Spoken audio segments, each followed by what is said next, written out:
Alright, what's up everybody? Reggie from the Front Row Report here. I've got Chad Nicefield from Wilson. If you're not familiar with these guys, they're not a fucking internet band. They're 5 guys in a van with beards working harder than your parents. And these guys are awesome. How's it going, man? It's going pretty good right now. I'm currently taking a piss. Very nice, very nice. I had to get a little somewhere more candid to do 2 things: talk to you and also urinate. Man, it's all good, man. I'm out here on a balcony in Indianapolis. Finally, some nice weather after a couple days of hard rain. So, it felt like it was pissing on us for a little bit there. So, yeah, we had the hail yesterday. It was weird. Oh man, I'm from Iowa, so I know what hail's like this time of the year. It's kind of annoying, man. Yeah, it's weird. Man, we got the new album, Full Blast Fuckery, coming out July 9th. Man. That is correct. Kick-ass album. First off, kick-ass album title. Thanks, man. Where did that come from? Honestly, there's a track on the record. The record was written, pretty much in its entirety for over a year, and we were coming up with some last minute touches. And there's a song on the record called "Viking Pussies Fuck Off," yes, which was also named spur of the moment as we were just creating the tune. We were coming up with these imagery, these ideas of these, images of people going ape shit and headbanging and blah blah blah blah blah blah blah. And I was like, man, and I said, we were talking to one of the dudes that we're really good friends with back home. I said, man, this new song that we're jamming on is Full Blast Fuckery. And we both stopped and it kind of encapsulates exactly what this band's all about. Yeah. Maybe we should call a record that. And I was like, man, we're stepping into some weird bounds there with such a in-your-face record title, and including cussing and profanity like that isn't really it's not frowned upon as much as it used to be back in the day, but it's still a touchy subject. But we decided to say, man, fuck it. And the band is what the band is, and we've crafted this to do exactly that, to be full blast in your fucking face. So we just went with it, man. Their debut album, we felt couldn't get a better description for what the band stands for. Yeah, definitely. When I was sitting down listening to the album again the other day, I was just thinking it's such a fitting album title, because not only everything you said, but it just blows your fucking mind when you're listening to it. It's an awesome album, Thanks, man. Yeah, it's an album. The way I like to look at it is it's an album of fun, party, Midwestern blue-collar rock with kick-ass song titles. I'll take it. It's great, man.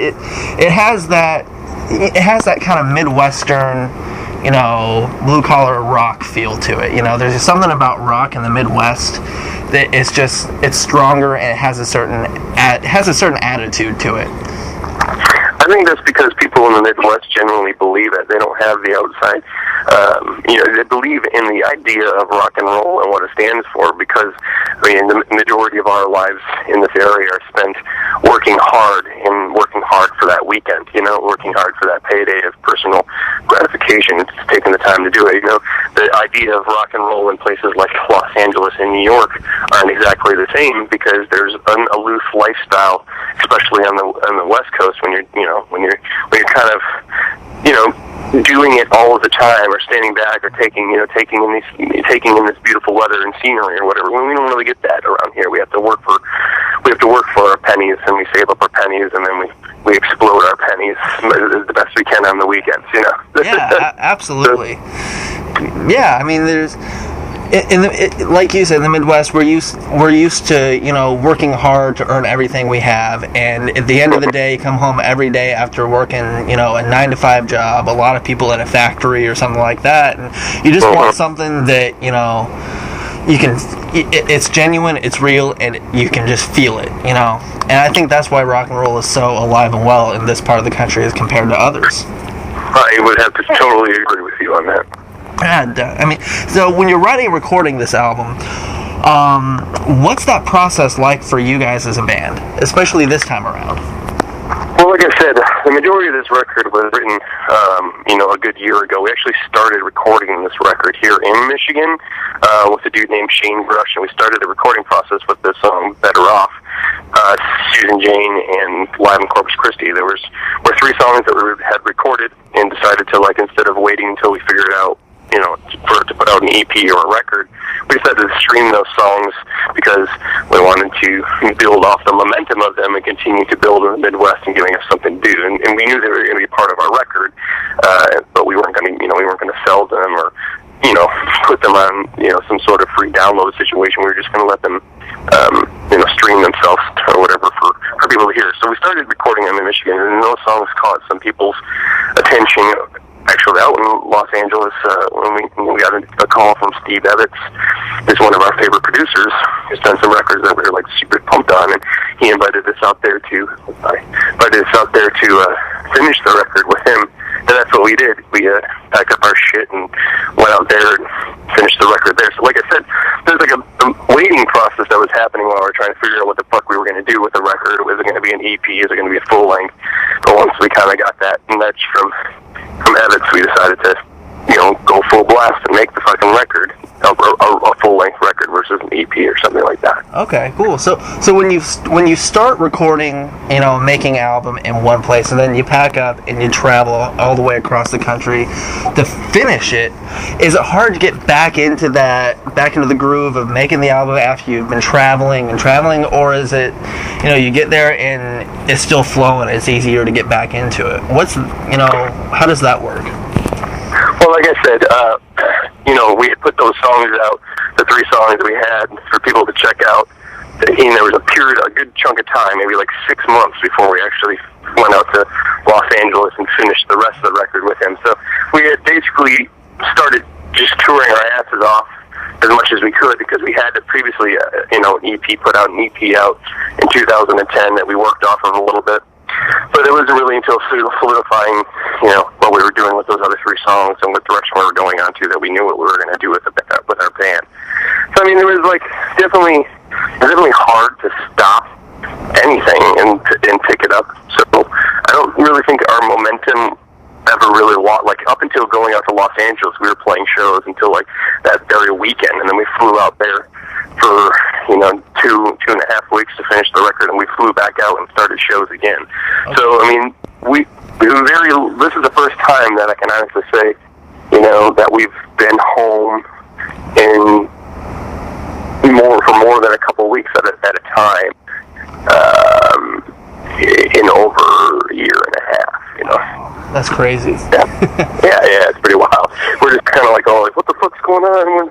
When are we gonna get back on the road? All of us are itching for that feeling again, Yeah, it's got, after you've been on the road for so long, it's got to be hard when you get back home to get back into the groove of just being at home. Things are slower, slow pace, and it's got to be I don't know what to do right now. Yeah, it absolutely is.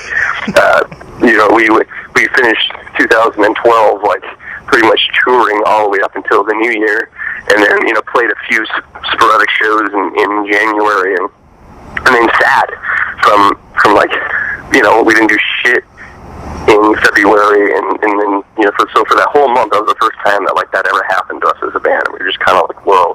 And our team, the people that work with us or whatever, don't worry, you're gonna enjoy this time being home because you're gonna be gone for the rest of the fucking year. And then lo and behold, we went out, started going out with GWAR and Newstead following that, and then have a huge intense summer and fall lined up. So they were, enjoying those moments of being home is actually pretty fucking awesome when you think about not seeing the people that you care about for the next 5 months of your life.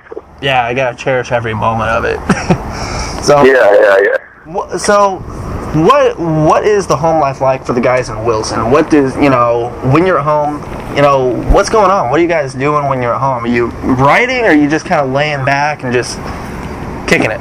Dude, we work all the time. We took that month that we were home, and current time that we're home right now, it's pretty much, we're almost done with writing a whole nother record, and on top of that, we spend our evenings going out and seeing, local music around here, or seeing our friends that are coming through, thinking about being on the road, talking about being on the road. It's always a work process for us. So the time that we do spend alone is definitely not sitting there stir crazy. We're trying to, make the next, like I said, have almost another full record written and ready to go when our first record hasn't even come out is I guess a pretty monumental idea of what we do with ourselves when we're sitting around. Well, I mean, especially in the music industry, you always have to be looking ahead. You can't ever be just sitting around and just not thinking about it. You always got to be working ahead and just finding a way to keep that momentum going. Whether you're in a band, on the press side, or management, or anything like that, it's never good to just be sitting around. Yeah, absolutely. Never. Yeah. You got to get in their faces as much as you can. Right. Now, you mentioned that you went on the road with GWAR a little bit last year. No, it was actually this year. This year. Man, yeah. I've never had a chance to actually see GWAR live. September, I think, is when I'm going to be seeing my first GWAR show, finally. Oh, awesome. What is it exactly? What exactly is it like, if you can put it into words, to be playing a GWAR show with those guys? It's an overwhelming feeling and also humbling feeling. I mean, we're talking about a band that has been doing what they're doing for years and years, and upwards of 25 years, and hasn't stopped doing it. They put out numerous amount of records. I mean, they've done it their own way for so long. So there's a lot that you can take away, just information-wise, and the learning process, and watching these people work at a professional level. The way they do is a machine. When we're talking every night, getting on and putting on those costumes and putting on that show, and watching the people's faces and the crowd light up, and the people that you play for opening up for a GWAR show. At first I had developed this incredible sleeping issue. I was like, man, people are gonna they only want to see GWAR, and these dudes are gonna be fucking full metalheads that may not really get what Wilson's doing, and blah blah blah. But I was blown away by the first show that we had with them. It immediately made sense that for Wilson to be on that bill, because there was a plethora of different types of people at those shows, from your metalhead to your Dungeons and Dragons kid, who I played Dungeons and Dragons for years and years, to your random gaggle of hot bitches that would show up to the shows, to your regular dude folks, the people the backwoods country kids, all this stuff that we grew up playing, people that we grew up playing for in the Midwest, come out to all of those shows. I mean, from everywhere, from Los Angeles to New York, all the same types of people, and it's a mosh-podge of personalities there in those shows. So opening up for them and playing with a man like that, not only, like I said, is a humbling and a learning experience watching them work as professionals, but also an incredible experience to play in front of those types of people as an opening band for the first time in many of those cities. Interesting. Man, when you guys are on the road, as much as you guys are and as much as you guys are about to be, what is one thing about that maybe people wouldn't? I mean, there's always the cliche stuff that you'd expect, stereotypical tour stuff. What's something about being on the road that maybe people would never expect to have happen, or for it to be like? Painful. Yeah, I mean, a lot of people have these grandiose ideas of it just being this incredible experience of partying every day. And you Wilson, that's what you guys do, is party. It's got to be crazy out there. And yeah, it is fucking crazy out there. And after doing that sort of shit every single day, day out, for weeks and months, and you just sort of get into a situation where it can turn into a real job. That's one thing, is people don't look at it sometimes as a real job. It's a real thing. It's a real thing that you go out and do. You bring a girlfriend on the road, and they think that they're going to have the time of their lives, and then they realize that they're just sitting in a fucking van for 8 hours of the day, or driving to the next venue, and then loading in all your gear, setting up all your shit, sitting in this venue in this beautiful town that you want to go see, and all these other things happening that you've heard about in this city, but you can't leave. And then afterwards, you pack up all of your shit, you play your show, and that's the best part of the whole thing, the 30 minutes that you're playing, and then you pack up all your shit and put it in your van and trailer, and then you drive through the night for another 8 hours while you try to get some sleep.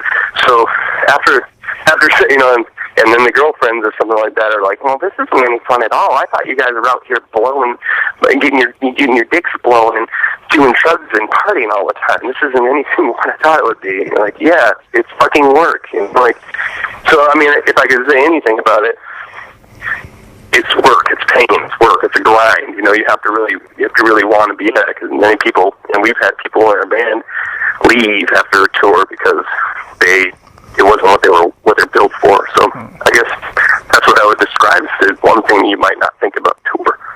So it takes a special kind of build and mentality and dedication to really, really make it out there when it comes down to it.